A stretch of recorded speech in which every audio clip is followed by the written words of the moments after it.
Hello friends, welcome to Manu Law Classes. Now friends, आज के video में we will be studying about GST तो हम पढ़ेंगे ही, ठीक है। GST का रेवेन्यू बढ़ गया एक बार फिर से। अगर आप फर्स्ट पेज ही देखेंगे तो वहाँ पे लिखा है कि ₹1.67 lakh crore is the GST revenue collection in April. But इसमें एक ख़ास बात है, उसके ऊपर आज हम इस पर फोकस करेंगे कि ये जो रेवेन्यू बढ़ा है, क्या वो does it denotes faster recovery or does it denotes increase in input price because of which the tax collection has increased.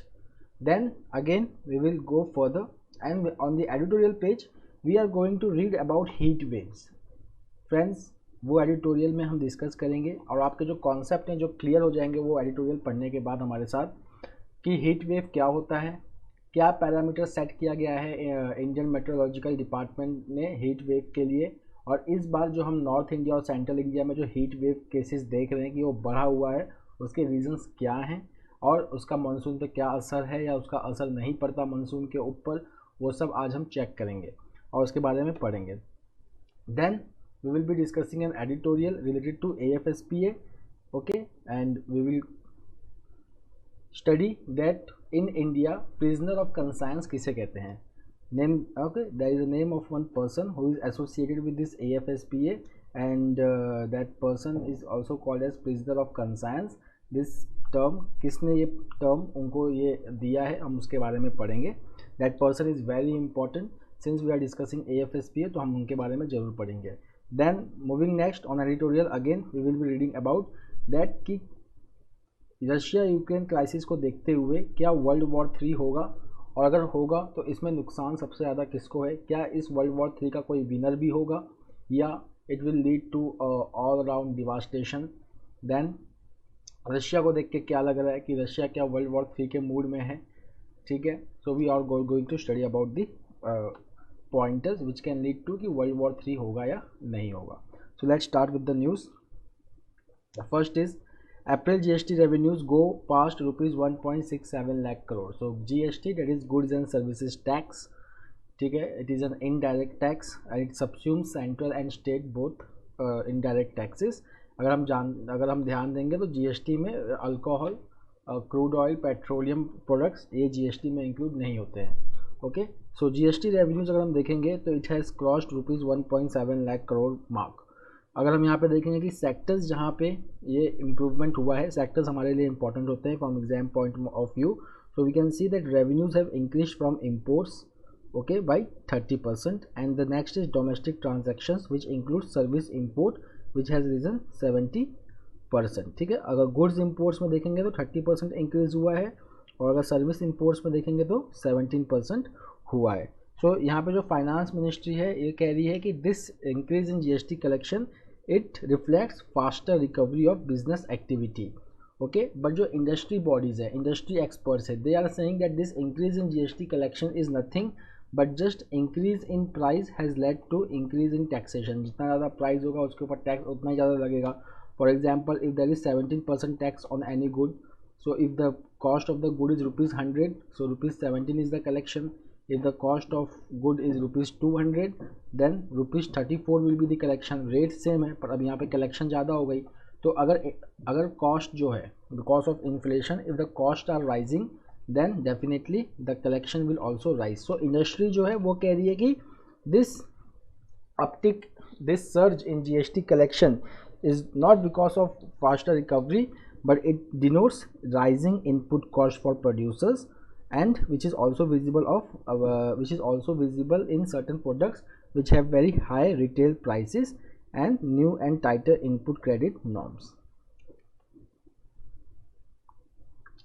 अगर हम पिछले साल से कंपेयर करें तो हमारा जीएसटी कितना बड़ा है, so we can see overall GST revenues are 20% higher than the year ago and 17.9% higher than the March 2022। मतलब पिछले महीने के कंपैरिजन में 17.9% बढ़ा है और पिछले साल के कंपैरिजन में it is 20%।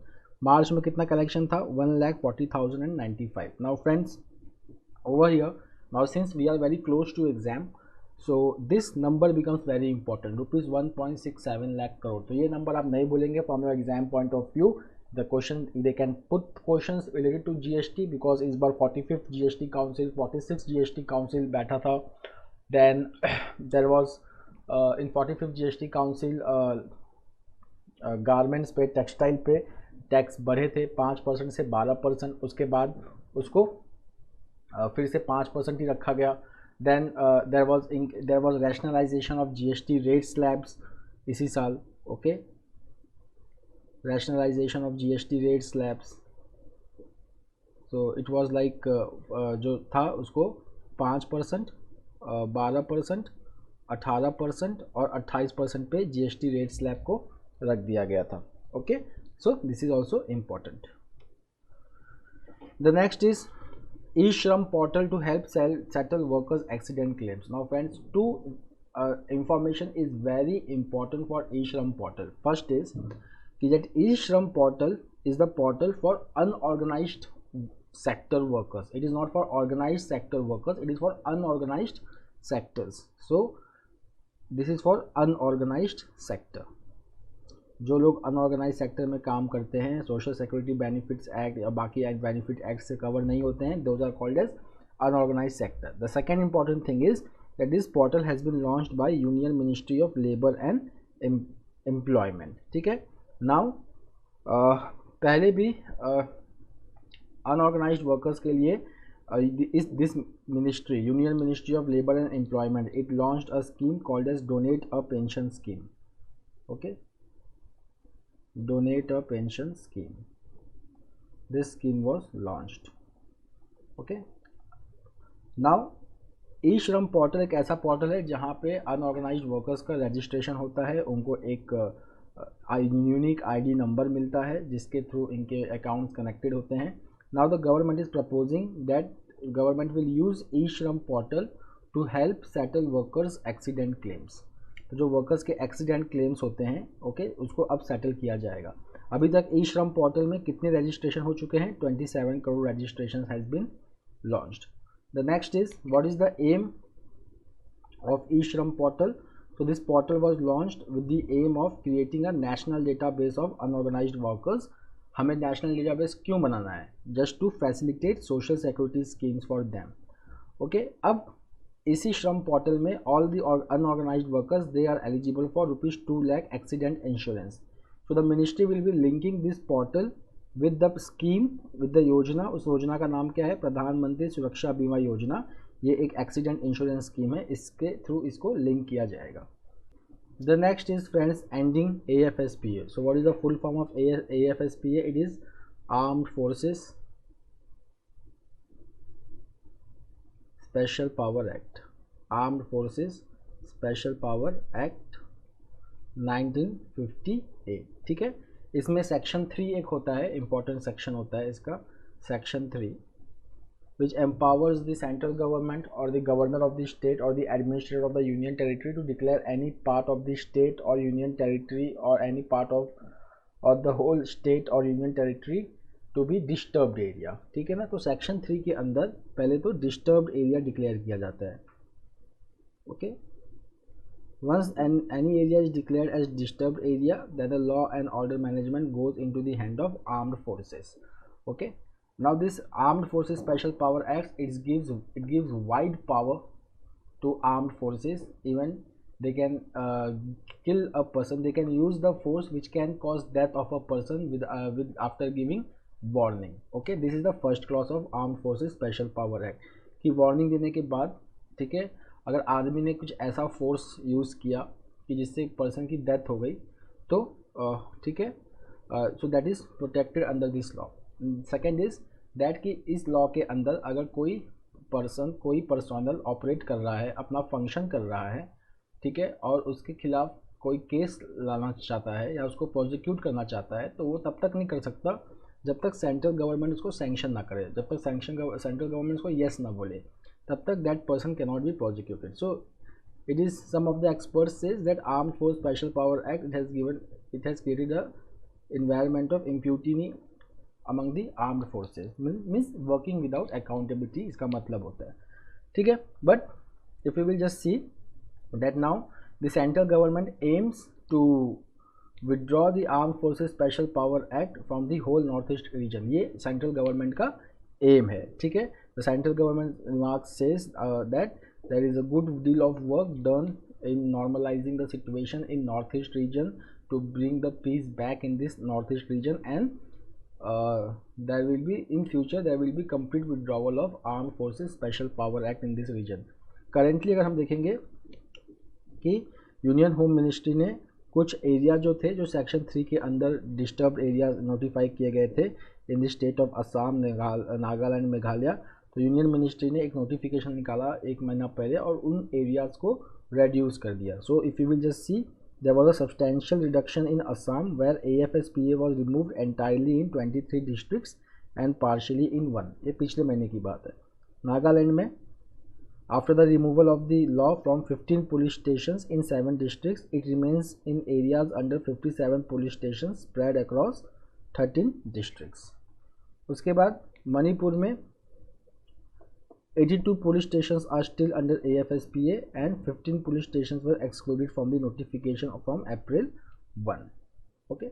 Then there are 2 states where AFSPA has been completely withdrawn. One is Tripura, यहाँ से AFSPA को निकाल दिया गया था 2015 में। द नेक्स्ट इज मेघालय, यहाँ पे 2018 में ही निकाल दिया गया था AFSPA, यहाँ पे अब नहीं है, ठीक है। Now there was a claimor, there was a demand for withdrawal of AFSPA once in December, the army carried out a botched operation killing 14 civilians in Mon district in Nagaland. Then there was a demand to withdraw AFSPA. Then the Union Home Ministry set up the committee, and the committee recommended the withdrawal of certain AFSPA from certain areas in Assam, Nagaland and Manipur. The next is mercury rising.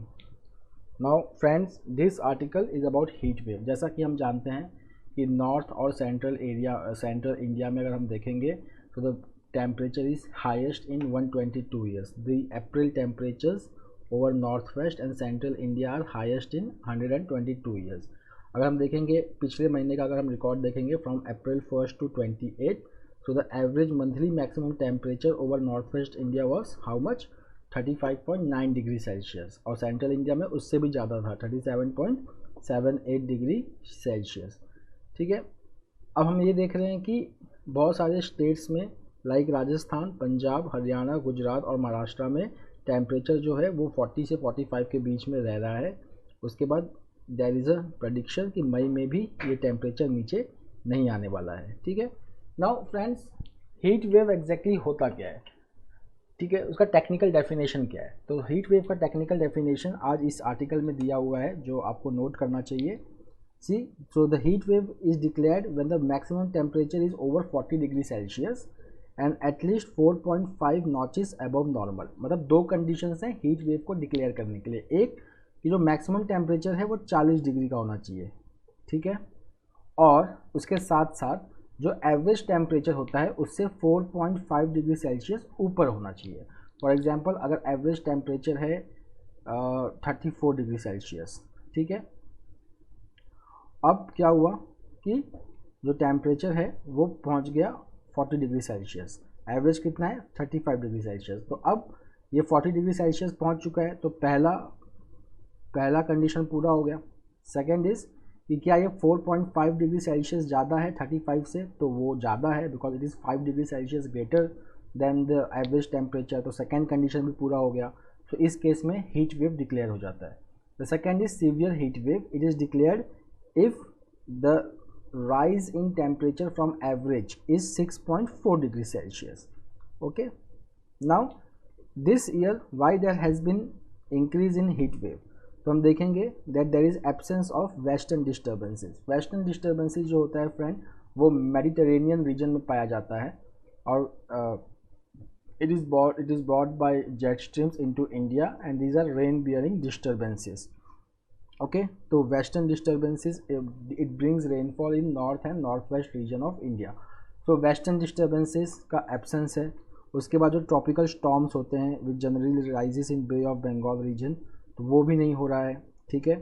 So if you will just see that tropical storms that bring rain from the Mediterranean over north India that is also absent. उसके बाद there are cool temperatures in the central Pacific. अगर हम central Pacific की बात करें तो वहाँ पे अगर वार्म टेम्परेचर है तो वो होता है एल नीनो। सेंट्रल पैसिफिक के दो कंडीशन होते हैं जो आपको समझना बहुत ज़रूरी है। If I talk about central Pacific, so there are two things can happen: either central pacific will become warmer or it will become cooler.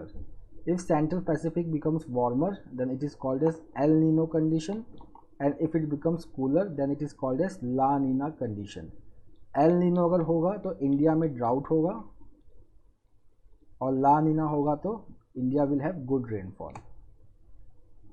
ठीक है, अब देखिए इस साल थोड़ा सा ट्विस्ट हो गया है।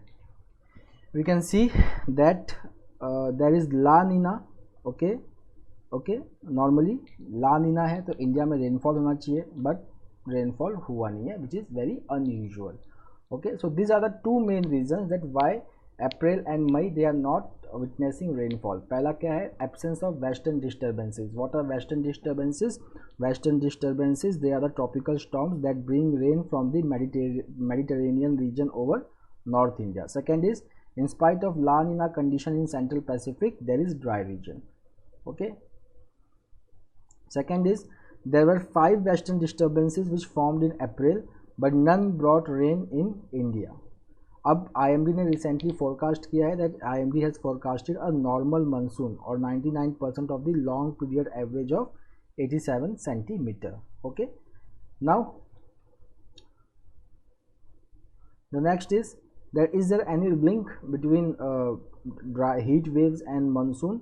So there is no direct bearing between the intensity of heat waves and the arrival and performance of monsoon.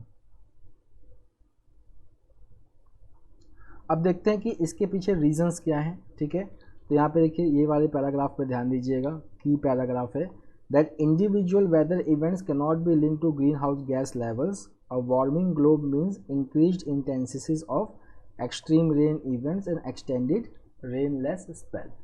Okay, तो ये ग्लोबल वार्मिंग की वजह से जो है we are witnessing the extreme weather condition. The next is the impact of heat waves.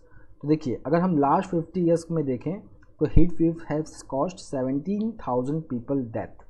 Okay, the next is कि urban area में we have a tendency of heat island. Okay, जैसे urban area अगर आप देखेंगे तो urban area because they are made of concrete, they are made of such materials where the temperatures are usually high, फिर density ज़्यादा होती है, फिर transportation, pollution etcetera, it increases the temperature in urban area above normal, which is called as heat island. Okay, so this heat island is also adds to the already steering conditions.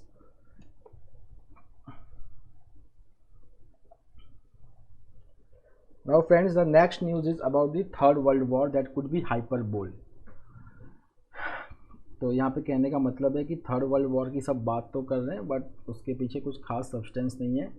There are inhibiting factors over there. तो अगर हम देखेंगे कि ये जो पहला paragraph है यहाँ पे अगर हम देखेंगे कि ये बता रहा है कि there is the possibility of third world war. Now why there is the possibility of third world war? Because अगर हम देखेंगे रशिया यूक्रेन क्राइसिस में no party is working for bringing peace. There is already escalation of war.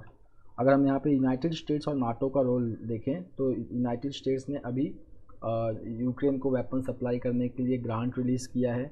उसके बाद यहाँ पे they are giving additional packages of lethal weapons to Ukraine which amounts to several millions of dollar. Okay, now उसके बाद US defence secretary जो हैं Lloyd Austin वो एक मीटिंग में थे where 43 NATO and other countries they were participating. This meeting was held at the US Air Force in Europe. ये meeting जो है वो रैमस्टीन एयरबेस जर्मनी में हुआ था and now they are showing the strength of all the nations who are helping Ukraine in fighting against Russia's aggression. अब यहाँ पे अगर हम देखेंगे कि रशिया का रेस्पॉन्स इस मीटिंग को क्या था, so it was equally threatening. Okay, जब रशिया के फॉरेन मिनिस्टर सर्गेई लैवरोव से पूछा गया कि what is the Russia response, okay, how Russia thinks and what is the prospect of third world war, ठीक है, so he said that NATO in essence is engaged in war with Russia through it's proxy and is arming that proxy, मतलब NATO जो है वो Ukraine के through अपनी लड़ाई Russia के साथ लड़ रहा है। ठीक है, और फिर उन्होंने कहा कि that is the possibility of nuclear war. Now the next is, अगर हम न्यूक्लियर वेपन की बात करें तो न्यूक्लियर वेपन आज तक सिर्फ 2 बार ही यूज़ हुआ है बैटलफील्ड में, वो भी जापान के ऊपर। तो ये डेट्स इंपॉर्टेंट हो जाते हैं, 2 डेट इंपॉर्टेंट है, 6 अगस्त 1945 और 9 अगस्त 1945। ओके, 6 अगस्त 1945, 9 अगस्त 1945। 6 अगस्त 1945 पे को हिरोशिमा पे बॉम्ब गिराया गया था। ठीक है, उस बॉम्ब का कोड नेम था लिटिल बॉय। फिर 3 दिन बाद नागासाकी पे गिराया गया बॉम्ब और उसका कोड नेम था फैट मैन। ठीक है, और उसके बाद जापान ने सरेंडर किया 15 अगस्त 1945 को। ठीक, अब उस वक्त जो एशिया पैसिफिक के ब्रिटिश नेवल कमांडर थे वो थे लॉर्ड माउंटबेटन, जो बाद में इंडिया के वाइसरॉय बने इंडिया के इंडिपेंडेंस के समय। तो इसीलिए उन्होंने 15 अगस्त को ही चूज़ किया था, the day when the transfer of power will take place from Britain to India. That is the reason that why we celebrate independence day on 15 August. तो यहाँ पे अगर हम देखेंगे कि that nuclear weapon use is taboo, मतलब we should not use nuclear weapon. और आज हम देखेंगे कि 1945 से लेके अभी तक सिचुएशंस बहुत चेंज हो चुका है। अगर सभी लोग न्यूक्लियर वॉर करने लगेंगे then there will be nuclear Armageddon, और इसमें इस लड़ाई में फिर कोई जीतेगा नहीं।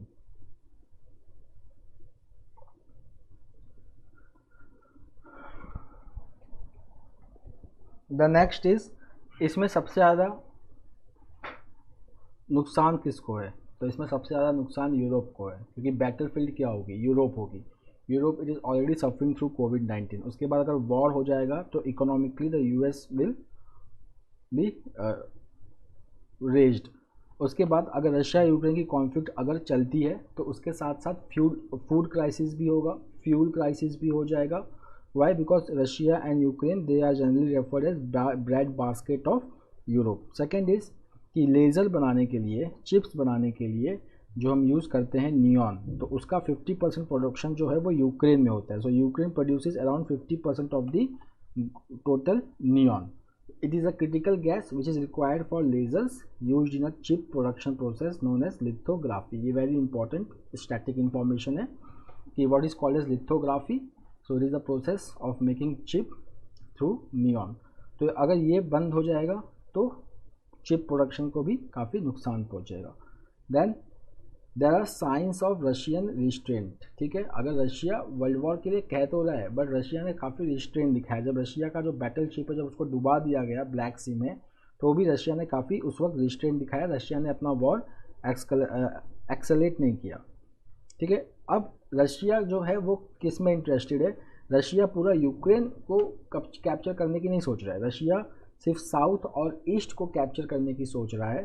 ठीक है, because it will provide a bridge between Russia and Crimea. Now very important, trade pact between India and UAE is active. Now India and UAE, they have signed an FTA. Okay, now this is called as India UAE Comprehensive Economic Partnership Agreement. It is the biggest bilateral trade pact between the two major economies and it became effective from 1st May 2022. Okay, now this pact it is the first major bilateral trade pact that India has been negotiating to kickstart international trade in the post-COVID-19 scenario. India is already engaged in discussing FTA with Australia and with UK. Okay, the next information is that India's export has surpassed $400 billion target in the last financial year and it reached to $418 billion this year. $418 billion this year. Okay,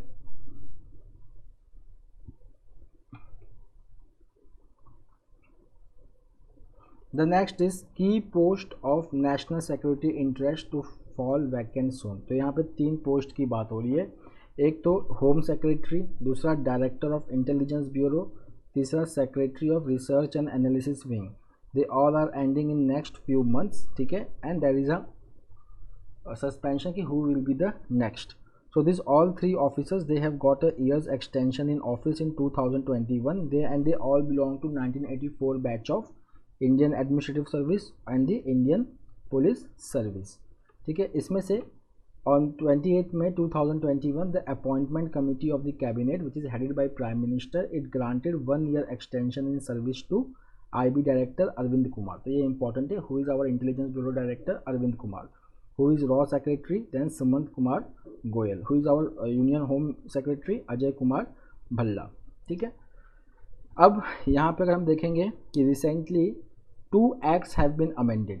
ठीक है, 2 ordinances. तो नवंबर 14, 2021 को 2 ordinances were promulgated which allowed central government to extend the tenures of directors of Central Bureau of Investigation and Enforcement Directorate from 2 years up to 5 years. अभी तक जो maximum extension दिया जा सकता है, ठीक है, वो 2 ईयर्स तक का है.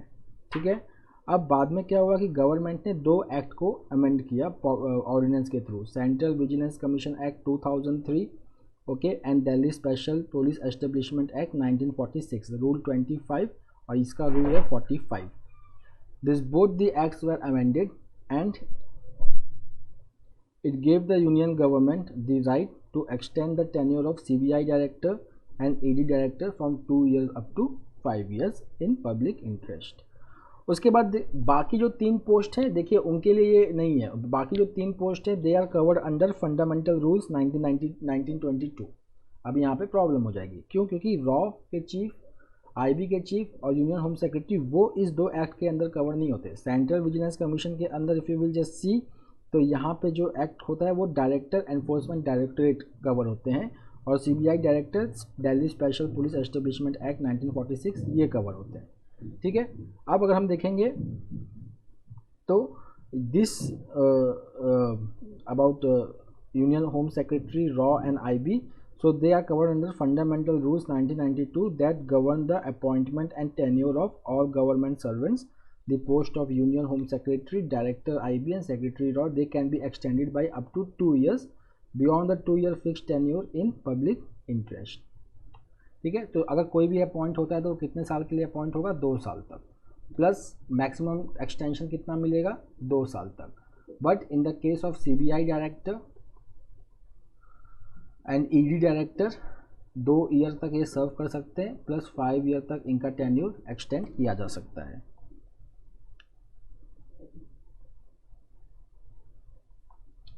The next is Columbia Journalism School Award for the Hindu Group Chairperson. ठीक है, so who is the Hindu Group Chairperson? So the Hindu Group Chairperson is Malini Parthasarathy. She has been awarded the Distinguished Alumni Award of Columbia Journalism School. Now see, हमने heat waves के बारे में पढ़ा. ठीक है, अब यहाँ पे हीट वेव्स को रोकने के लिए गवर्नमेंट जो है वो क्या कर रही है? सो सी, health facilities, they need to increase resilience to extreme heat by arranging the uninterrupted electric supply for cooling appliances, जो सबसे basic है. Then installing the solar power plants wherever feasible, including the special roofing, window shades and other measures. उसके बाद union health ministry ने सारे chief secretary को लिखा है that the health facilities must be reviewed for availability of adequate quantities of essential medicines, 4 fluids, ice packs, ORS and equipment. Then sufficient drinking water should be available, okay, and in the critical areas, and the rainwater harvesting and recycling plants must be explored for attaining self-sufficiency in water supply. The next is that the railway ministry is going to close down SREST. What is the full form of SREST? It is Special Railway Establishment for Strategic Technology and Holistic Advancement. Where it is located? It is located in Lucknow. When it was established in 2016 to undertake long-term railway research projects which require technological advancement. Now, as the part of restructuring, the railway is closing it down.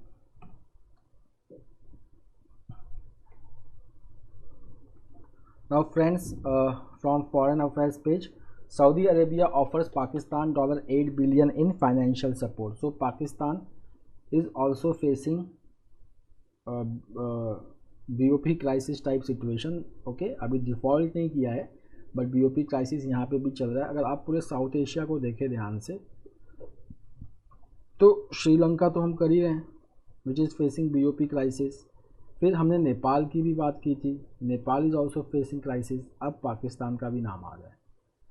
ठीक है, अब आप कहेंगे कि क्या India face कर रहा है ये क्राइसिस? तो इंडिया फेस नहीं कर रहा है ये क्राइसिस. क्यों?